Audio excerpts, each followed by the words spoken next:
Hello, love. Welcome to your Soul Support Sunday message here on the Libran Key.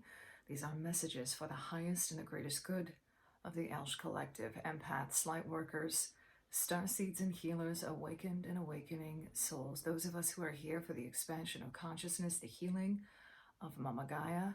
If this message has found you or you have found it, know that there is something here for you. That is always the intention that I put into these messages, okay?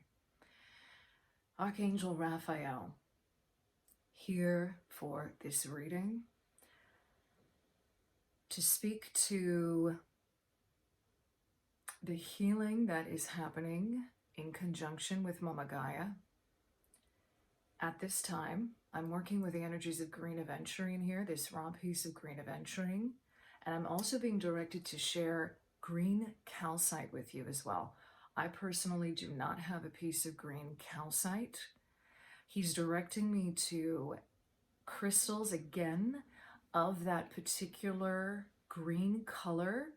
Prehnite is another one that you could be working with. I've got this beautiful piece of prehnite here who was gifted to me. Absolutely gorgeous, this piece of prehnite. I haven't started working with it yet, but I've had it here around me. Very much, it's a really multi-dimensional crystal, this prehnite, in terms of the type of wisdom it brings to the heart space, the healing it brings to the heart space, its connection to Mama Gaia. I'm bringing this forward because it is the colors specifically. This ray, just like with green Aventurine, we're in this spectrum of greens here, okay? Archangel Raphael really wanting to bring in, he's actually directing me to keep this prehnite as I hold it here. I'm going to write that down because this is exactly how it happens, the prehnite. Okay, let me just make a note of this. So he's directing me to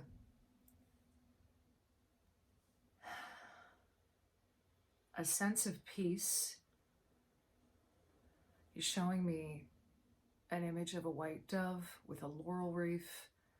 I'm seeing 222 on the counter there, so that reduces to a 6. These are the energies of coming into harmony and balance in the heart space. This is a specific message of healing that he wants to bring through in connection to the Elsh Collective and also in connection to the Empath Collective video and the message that came through that I posted on Friday. And he wants me to link that here right now, okay?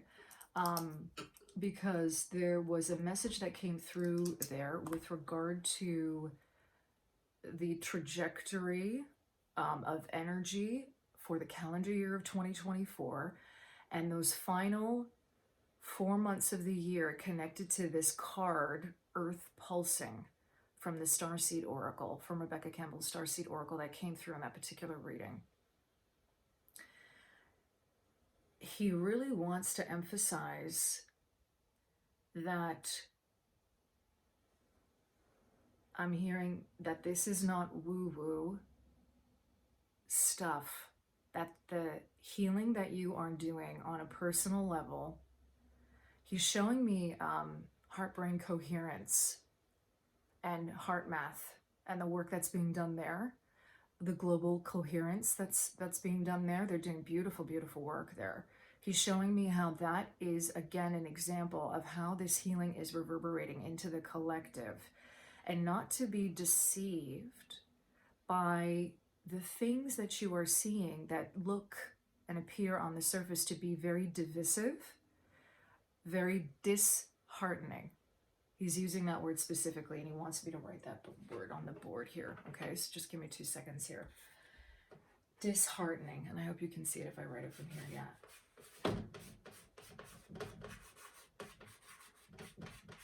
If it even fits. Okay, disheartening. I'm going to write down this, okay? But he's saying there is heart in the disheartening. There is heart in the disheartening. I'm also hearing, again, return to love, which I believe came through as well in that Feeling Fridays message. So I'll just write that down really. Return to love. I know that there is a book by that title written by Marianne Williamson, I've never read that book. I know about that book through people I know who've spoken about that book. I know that there's a great deal of connection to prayer that he wants to bring through with regard to that. Is there prayer in that book? Please leave a comment below if that's the case and you know more about it. Okay, so he just wants me to get right into it. I am only going to be popping from the Vice Versa Tarot. He wants us to get this very multi-dimensional perspective of the heart and consciousness. He's showing me that there is a great deal of healing to be had when we begin to see things as a mirror, when we begin to see things, and what he means by that is when you see the light of God, let's say, the light of source, the spark of existence in others. And I'm hearing irrespective of the journey that they are on. And that this is asking, this actually, for some of us, this is what he wants to bring through. Thank you, Archangel Raphael. That he wants to bring this message of soul support, especially for those of us who are having a really difficult time with this. We're having a very, very difficult time at the moment trying to reconcile the pain that we are feeling, the suffering that we feel going on around us,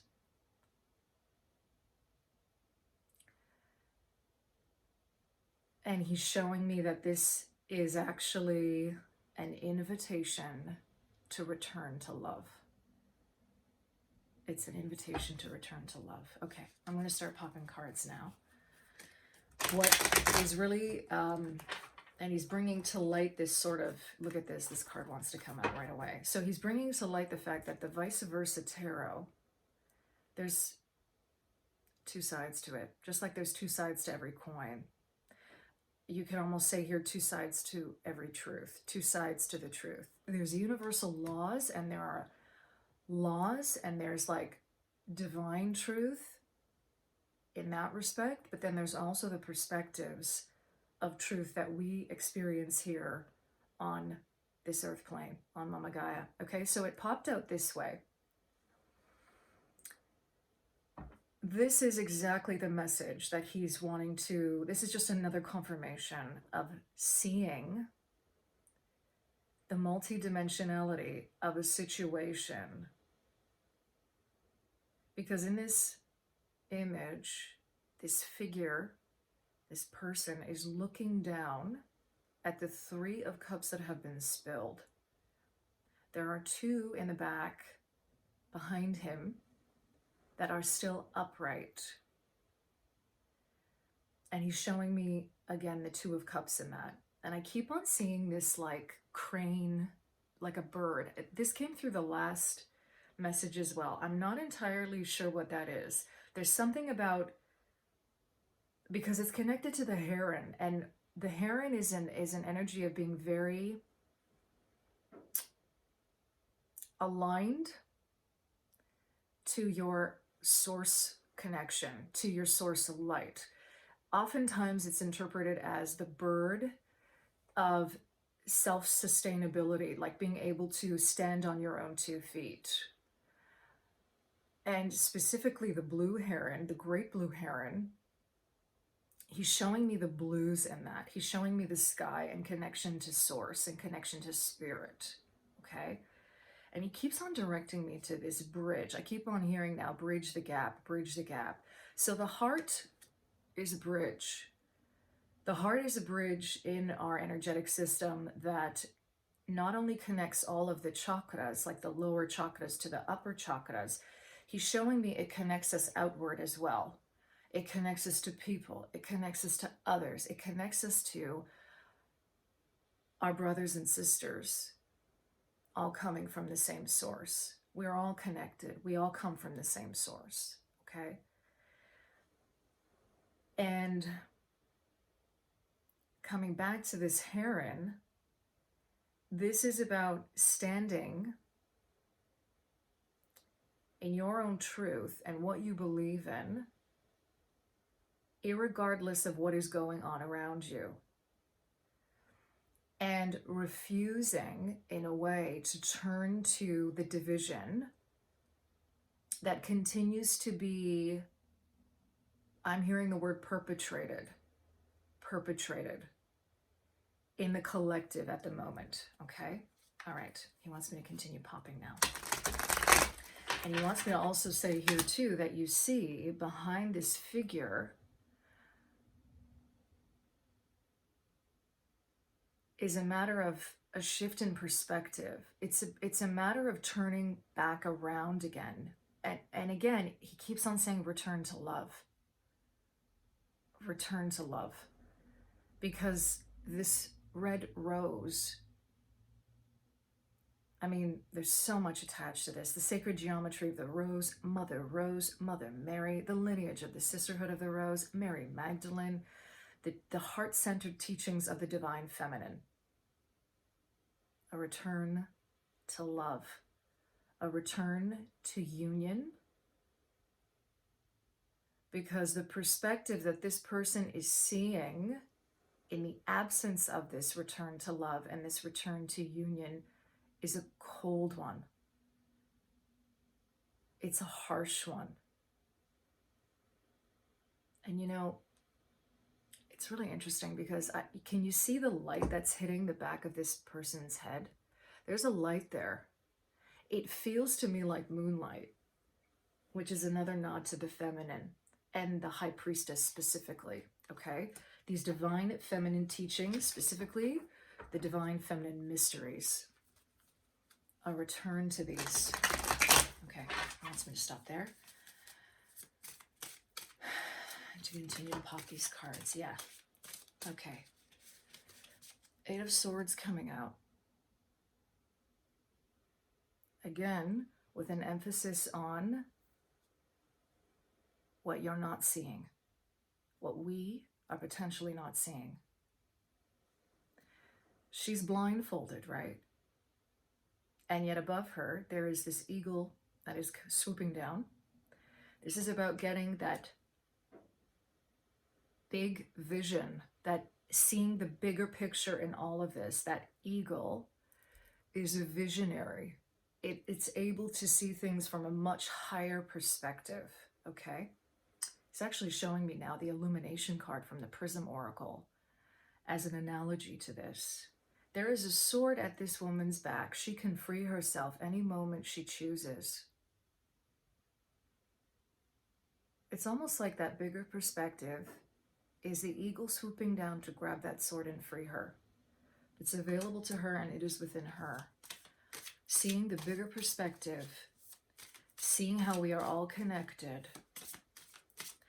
What are you focusing on? That's another thing that Archangel Raphael wants to ask us here. What are you focusing on? Look at this. This just popped out.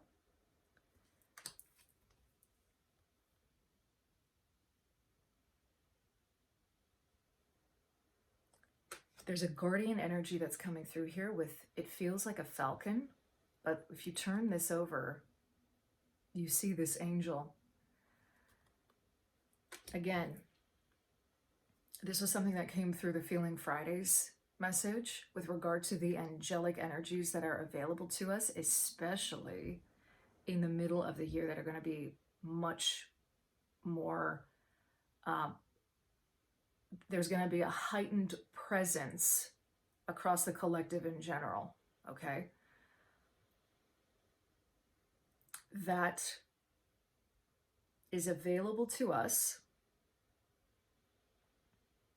if we call upon it, essentially. The Judgment card reduces to a 2. That is, again, Spirit is really directing me, Archangel Raphael as well, really directing me to this egg in this figure with this woman, this golden egg. This is the Orphic egg. This is connected to the energies of the divine feminine specifically, because this is a woman and it's an egg, but also the energies of the creation, like the energies of creation, of the power to create also our own reality, the power to alchemize through this golden ray and this golden egg what we are seeing. Are we seeing this? Like, what are we seeing? Are we not paying attention to the guidance that is being offered to us, to also the fact that we ourselves are capable of being master creators in our own life, seeing our own perspective, okay? Please, seeing the perspective that's going to support us. Because it's almost like these, yeah, this is kind of like an energy of being tested. That's what I'm feeling. There's an energy here of being tested. It's like, what are you looking at? Yeah. High Priestess. I'm just looking at the other side of the card here as I hold it up. So what's really interesting is that on this side, you see that black and white floor? It's coming back to this unification of duality, the divine feminine, the divine masculine, the secrets, the divine feminine mysteries. What is it that's here? Yeah, it's the two keys. It's the golden key and the silver key. I feel like I want to read from the book on that. And we've got this page of pentacles at the bottom of the deck with that rose right on his back. You could argue his or her here, right? There's a sort of ambiguity here. But the rose is definitely a nod to divine feminine energy. Yeah. This is what is supporting us at the moment to bring these energies into our physical reality. What are you focusing on in your physical reality around you? That is simply at the moment with the energies that are present right now here on Mama Gaia during this ascension process and journey that we're all on. What you focus on grows. What are you focusing on? Are you focusing on the division? Are you focusing on the problem and not the solution? What is it that you're focusing on? This is a nod to Mama Iset, Mother Isis, these divine feminine mysteries, the moon energy. She's definitely wanting us to be very aware of where the deception is, this deception, continual deception around this division, okay? So I'm going to read from the book for this, okay? This book is so much to this, okay? I'm just going to read this whole thing and I'm going to close out the reading that way. The inner temple is forbidden to those who are not ready and willing to comprehend its mysteries. 2 braziers burn with sacred fires beside a pool of dark water. A knot of Isis symbol is carved on the back of the high priestess's throne. She is the sacred feminine that connects the earthly spirit and the eternal soul. She brings mystical knowledge forth into the light of day, born in the deep moonlit waters of women's wisdom. Archangel Raphael wants me to repeat this. She is the sacred feminine that connects the earthly spirit and the eternal soul. This goes back to that page of pentacles at the bottom of the deck. He's also showing me this kind of horn. It almost looks like a cornucopia. This horn. There's something here about a call because we do have judgment coming out here too. And there's another meaning here about, are you seeing, like the very, very simple analogy here of, is the glass half empty or is it half full? Is it empty? Is that what you're focusing on? Or are you focusing on the vessel? Are you focusing on the fact that this is a cup that you can fill? You can fill it with whatever you want. You can fill it. This goes back to sovereignty and choosing a path. Okay. So the final paragraph here says, when you get this side in a reading, you have passed through challenging initiation tasks and have been admitted to the inner temple. Take some time to reflect upon what you have recently learned. Sit with any fear until it dissolves away. The 2 keys of knowledge are now yours for the taking. The gold key of worldly matters, and he's also saying that this is divine masculine energy, and the silver key of mystical matters, the divine feminine key. You have proven yourself worthy of the mysteries. You've proven yourself worthy of the mysteries. Okay, I want to take a moment here. Sit with any fear until it dissolves away. I want to acknowledge just for a moment before I close out this reading that because Archangel Raphael was bringing in these green crystals, okay, there is a sort of period of healing taking place right now. And to also, because I'm being shown the Four of Swords, okay, there's a period of rest and integration that needs to take place right now. It's in alignment with this winter work, okay? Because we do have this winterscape coming out here for these divine feminine mysteries to be integrated, okay? You need to sit with them for a bit. And there's a deep integration taking place that it's almost like I'm getting the feeling of your knowing and how that knowing works in your body is going to guide you to how that will take place. Also a connection here to water, okay? The moonlit waters, ritual baths, bathing, being close to water, listening to water sounds. This is another way that might help you to integrate those energies, feeling held by the water, okay? Okay, I'm gonna end it there. Thank you, Archangel Raphael, for being here with us. Thank you to Spirit bringing through these beautiful messages of support. I thank you for being here with me, sharing your time and energy with me in this space, and I'm sending you so much love wherever you are, in love and liberation, always.